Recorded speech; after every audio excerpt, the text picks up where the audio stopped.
Everybody, well, I hope you've had a wonderful Easter weekend and that you really rejoiced in the resurrection of Jesus. You know, one of my favorite stories of this period was when Jesus met with his disciples in the evening. And I'll just read it to you from John chapter 20, verse 19. On the evening of the first day of the week, when the disciples were together with the doors locked for fear of the Jewish leaders, Jesus came and stood among them, and he said, "Peace be with you."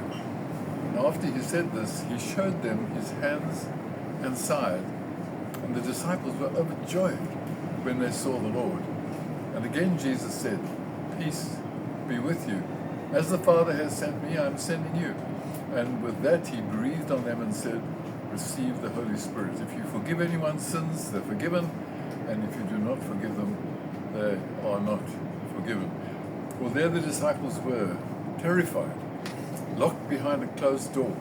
And Jesus enters in and he gives them these wonderful gifts. The first thing that he gives them is the gift of peace. In other words, helping them just to relax and to know that he was in control.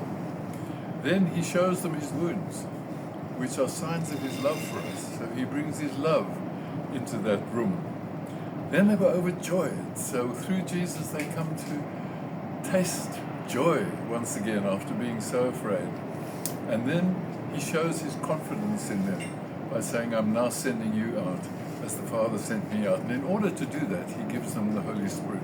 So there's this whole array of gifts. You know, there are times when we also lock Jesus out. We lock the door.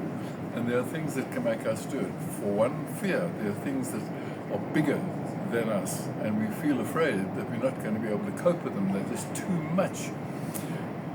But let Jesus open the door and come in and be with you in that fear. He will take you through step by step.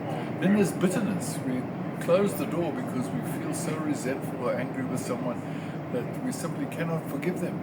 And we shut the door on Jesus and his way. And when we let him enter and put our trust in him, he comes behind that door and enables us slowly but surely to forgive. And then there's also self-pity. We're going through hard times, we're going through difficult times. We start feeling sorry for ourselves, and the whole focus is upon ourselves and our troubles. And that shuts the door to Jesus.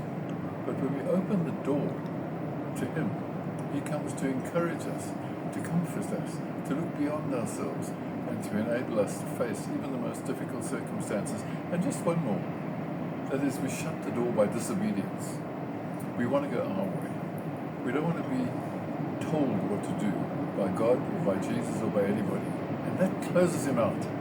And the way for him to come in is through us submitting to his way and saying, "Lord, not my way, but your way. Your will be done on earth as it is in heaven." And so I'm asking myself and you this morning, are there any closed doors in your life, in my life, which we need to open for Jesus to enter and call upon him to enter? Call upon him to help you, and he will. May God bless you as you go into this new week. Cheers for now.